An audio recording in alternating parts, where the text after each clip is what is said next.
Aking mga kaibigan,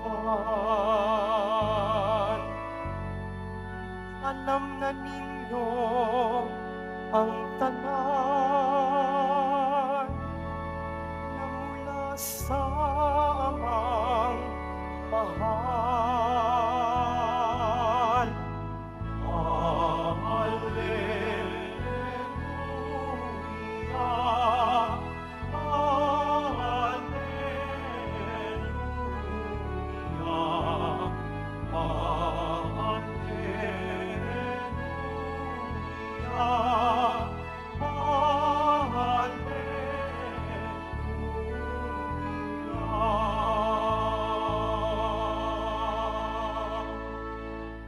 Sumainyo ang Panginoon. At sumaiyo rin. Ang mabuting balita ng Panginoon ayon kay San Marcos. Papuri sa iyo, Panginoon.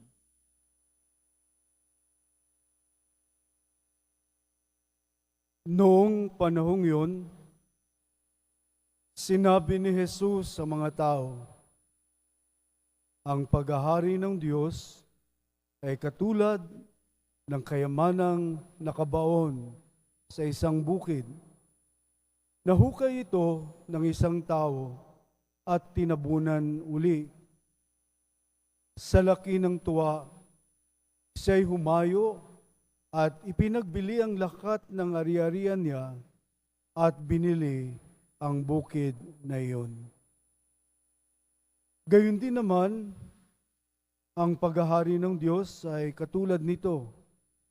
May isang mangangalakal na naghahanap ng mamahaling perlas.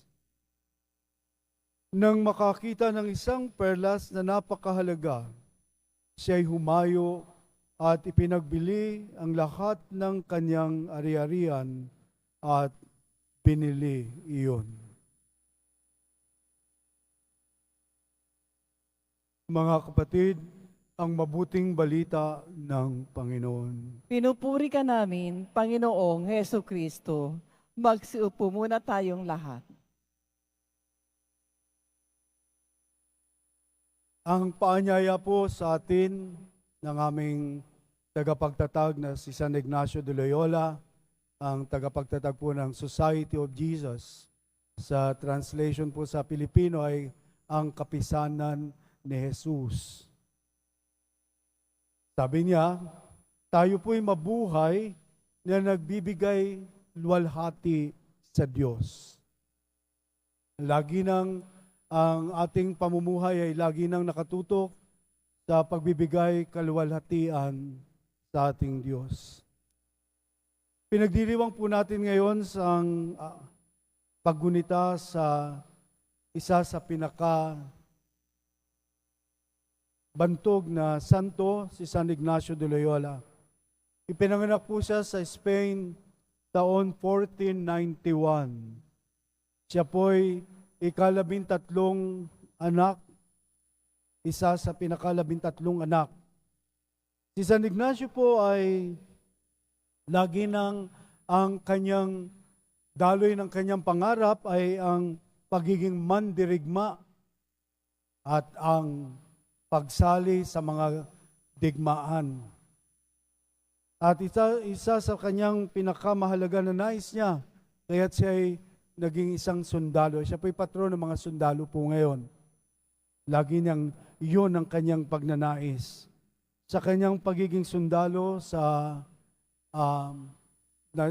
Spain, sa Espanyol. Pero merong mas mahalaga na pinili siya ng Diyos sa isang pangyayari na digmaan na kung saan ay tinamaan po ng bala ng kanyon ang kanyang binti at nawasak po ang kanyang buto. At Siya po'y naratay ng mahabang panahon sa banig ng karamdaman. Ang tawag po sa kanya ay Inigo. Kaya kung meron kayong mga anak na lalaki na nais nyong matulad kay Inigo na maging santo, ay tawagin nyo Inigo, Ignacio. Ang tawag sa kanya. At sa panahon po ng banig ng kanyang karamdaman, ay hindi niya nagustuhan, hindi siya naging komportable sa mga bilibro na inalok sa kanya para malibang ang kanyang sarili. Hanggang sa hiningi niyo po ang Imitation of Christ at ang Biblia at ang kwento ng buhay ng mga santo.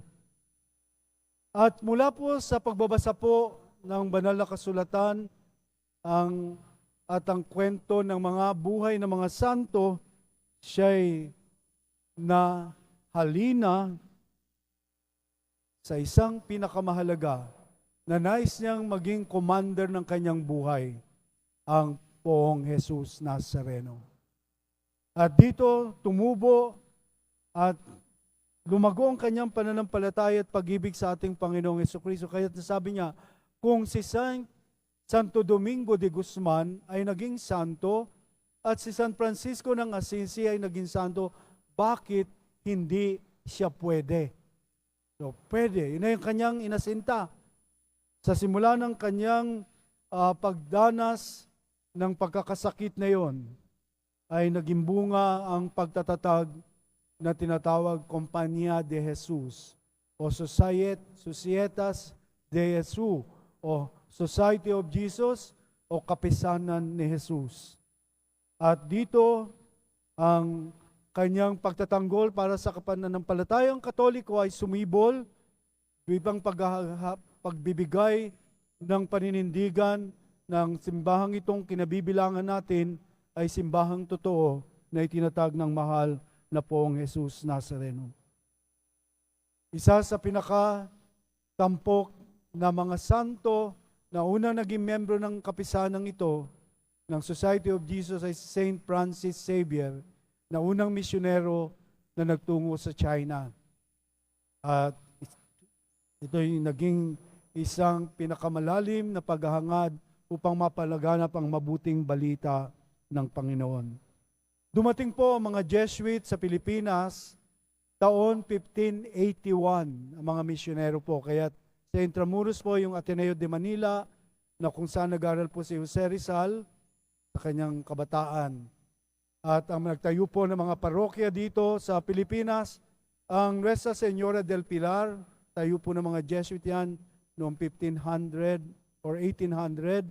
Ang Nuestra Señora del Virgen de la Rosa sa Makati, ang Nuestra Señora de Aranzazu sa San Mateo Rizal, at sa Nuestra Señora de la Paz Ibn Viaje sa Antipolo. So meron pong apat na ngayon ay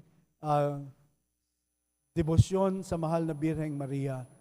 At ang mga eskwelahan po na tinayo po dito sa Pilipinas. Una po, ngayon po, ang trabaho po namin, ako po sa Philippine General Hospital, tatlo po kami Jesuit na naglilingkod sa Philippine General Hospital.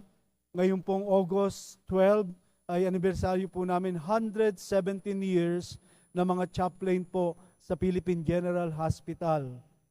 Sa Culyon, sa Palawan po, ang paglilingkod po ng mga Jesuit sa mga lepers, sa mga ketungin.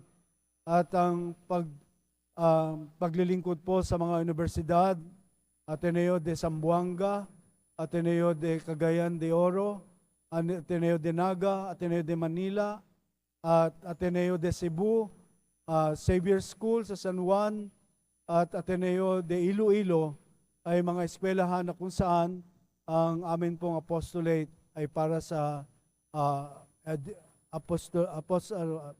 education apostolate, sa paglilinang ng karunungan.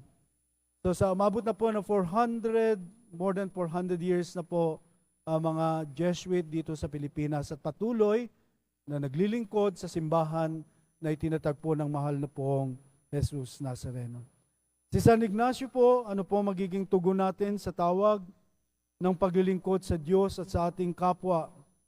Ang paglilingkod ng kung saan ay naroon ang isang pinakamalalim na maihatid ang pagkilala bilang ating Diyos na bibigyan ng kaluwalhatian. Kaya si San Ignacio de Loyola, ang tinatawag pong Ad Maiorem Dei Gloriam, sa Latin po, at sa English po, for the greater glory of God.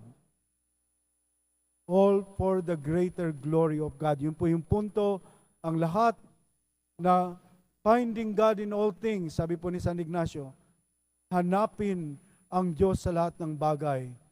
God in all things. Ang Diyos ay nasa lahat ng bagay. Kaya't ang lahat ng ating mga gawain, lahat ng ating mga ginagawa, nasa opisina, kayo yung sa ordinaryong mga gawain sa buhay, nagtitinda o nagdadrive, ialay ito bilang kaluwalhatian para sa Diyos. All for the greater glory of God. Para sa kaluwalhatian ng Diyos. Kaya nga po't mahalaga ang connection po sa Diyos, sa pang-araw-araw na buhay natin, ay magbigay luwalhati sa ating Panginoong Diyos.